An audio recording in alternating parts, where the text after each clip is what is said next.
Welcome to another week of Kona Kids Podcast. We're glad you're here. Yay! Keep in mind, your picture is unique and special in its own way.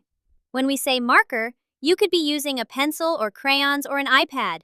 You get to follow along and create your own drawing next to us. We hope you'll share your drawing with us by sending it to Kona Kids. There's information in the episode description for how to send it to us. We would love to see what you create. Let's see what Andee has in store for us today. Hello, Kona Kids, and welcome to this week's Kona Kids Podcast. We are going to talk about the word failing. So first we're going to start with a story that Andee wrote, and then we are going to do a little activity about how to change your thinking about what it means to fail at something. So it is a common word that we all use,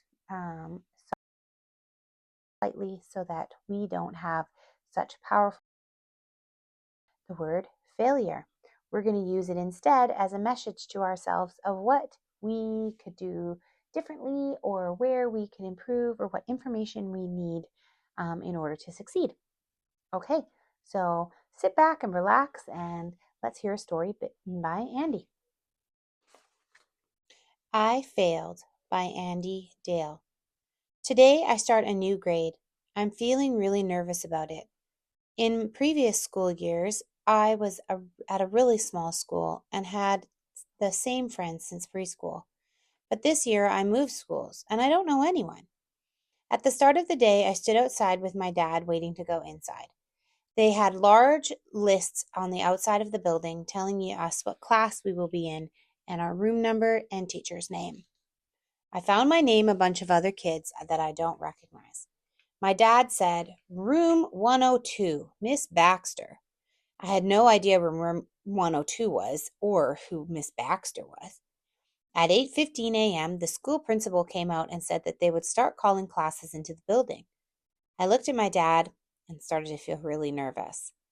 I felt it mostly in my stomach and my chest. My thoughts were spinning. What if I don't like it here? What if I don't have any friends? So many thoughts were going through my head. "Room 102, Miss Baxter," the principal yelled. There beside the principal was a lovely-looking woman. She seemed very kind and was waving with a giant smile on her face. She seemed excited to meet her students. I gave my dad a quick hug, and he said, "Enjoy your first day." And I followed my class inside. Turns out to be amazing. We spent the morning playing getting to know you games. Our teacher had a great laugh and was very kind. We did some classroom setup, and I was starting to make some friends. I was really feeling hopeful for this school year. I couldn't wait to get home to tell my dad all about it. He was so happy that I loved my class and I loved my teacher, and I couldn't wait to get back to school tomorrow. The next day, Miss Baxter said that today we are going to do a series of quizzes so that she can see where we are academically. She said that they did not count for grades and are meant to just be for her learning. First up was English. I love English. We read a story and answered some questions. Then we did some grammar, followed by some spelling. I'm not the greatest speller, but I did the best that I could. When we went out for recess break, I played with my friends. After recess, Miss Baxter said that she was going to switch it up a little bit, and we are going to do a timed test. A timed test, I thought. I'd never heard of that before. She handed out a long sheet of paper with 100 multiplication questions on it. She said, "When I say go, you're going to do as many multiplication questions as you can in 3 minutes. Go," she said. I looked down at my paper. 100 questions? How was I going to ever get them all in that time? I started with number 1. 1 times 11. Okay, easy. 11. Number 2. 2 times 7. Okay, 2 times 7, 2 times 7. Yes, 14. Okay, on to the next one. 7 times 8. Okay, I don't know that one as well. Let's see, 7 times 7 is 49, then add another 7 is 56. Okay, 7 times 8 is 56.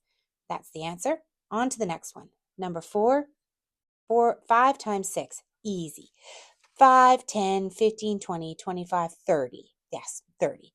Okay. I'm getting the hang of this. Time's up. Pencils down, Miss Baxter said. Oh no, I thought. My stomach dropped. I only did 10 questions. I looked around, and so many of the kids around me filled in a ton of questions. How are they so fast? How come they know so much more than me? I thought my old school must not have taught me enough. I felt angry and a little embarrassed. I folded up my paper so no one could see that I'd only filled in a few. After lunch recess, our teacher handed back all of the mini quizzes and talked about how it was a good idea. It gave her a good idea of where we are for the school year. She said every Monday morning they will be doing a timed multiplication test so we can get really good at them. For the afternoon, we did some art and we went to PE. That night at home, I cried to my dad, telling him that I must be terrible at math because all of the other kids knew so much more than me. He listened and seemed to feel just as irritated as I was, which made me more unsure, thinking that he was upset with me for failing the math test. So tell me what your grade was on the multiplication time test, he said. I only answered 10 questions out of 100, I said.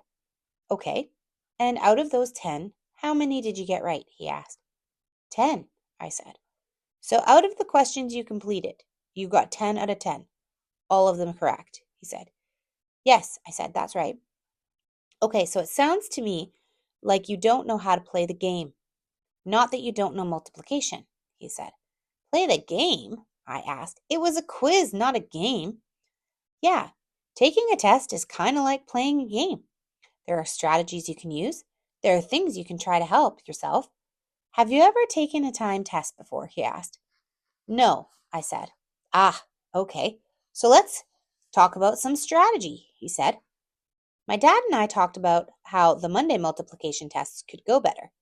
We talked about all the numbers I feel confident about. 1's times tables, 2 times tables, 5 times tables, 10, 11 times tables, he said. In a test, go down and fill in all the ones you know first, and then go back and fill the ones you don't know as well. The next Monday came, and I was feeling a little bit more prepared. I was kind of excited to get to this multiplication test again to see how much I could do this time. But as Miss Baker started to hand them out, I started to feel a little nervous. I felt that feeling in my stomach and my chest that I had on the first day of school. Then I remembered, this is just a game. I'm going to play this like I would play a board game.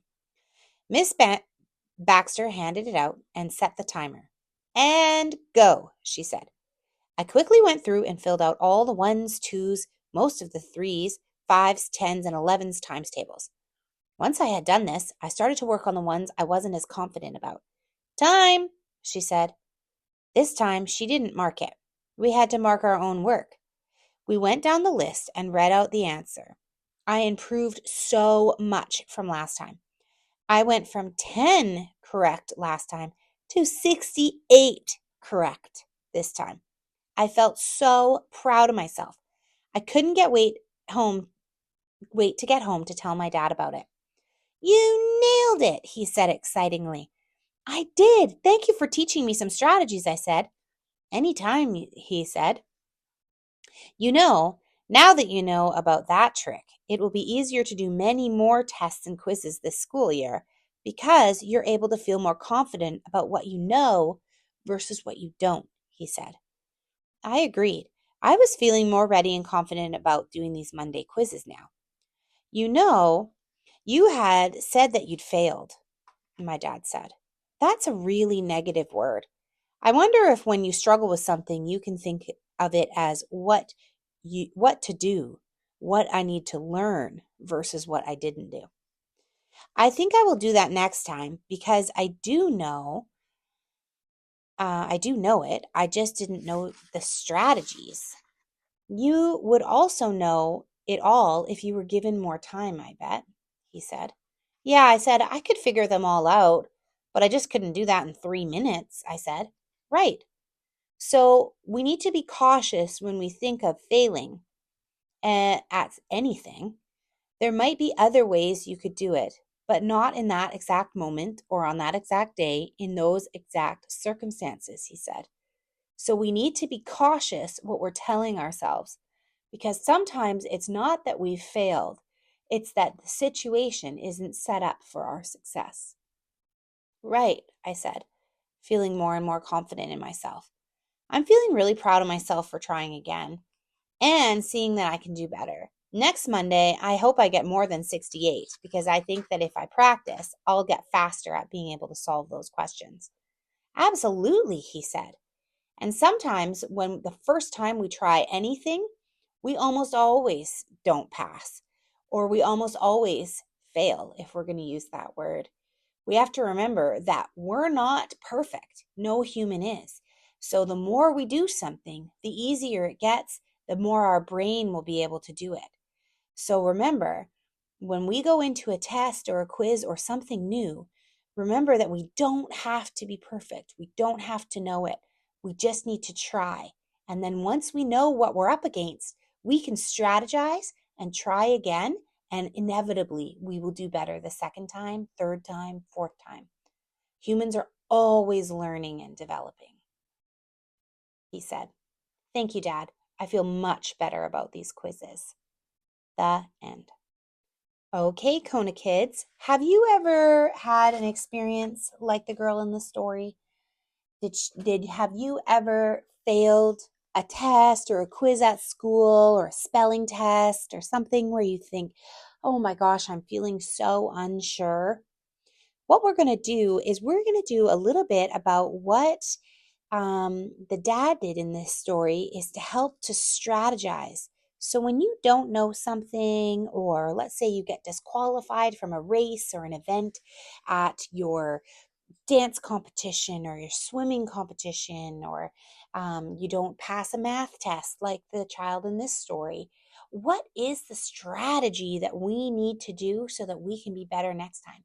How can we set ourselves up for success? And what maybe didn't work for you? Everybody's learning style is so different. Everybody's needs are so different. Just because you can't do something in that moment doesn't mean you can't do it. It just means we need to figure out the way, problem solve, and figure out the way that works for you. So on the worksheet, your grown-up can find it on our website. The website is in the episode description, and you can fill out that worksheet, and it's called How to Set Yourself Up for Success, either at a sport or in school or anything that you're doing where you're feeling a little nervous and not sure how to play that game. We're going to strategize and figure out how to play. Because the more we know and the more we do it, the better we get at it. And that's it for this week, Kona Kids. We'll see you all next week. This podcast is created in Canada by Kona Kids.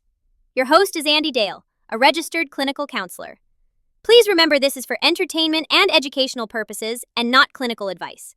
Thanks for listening. I hope you tune in next week.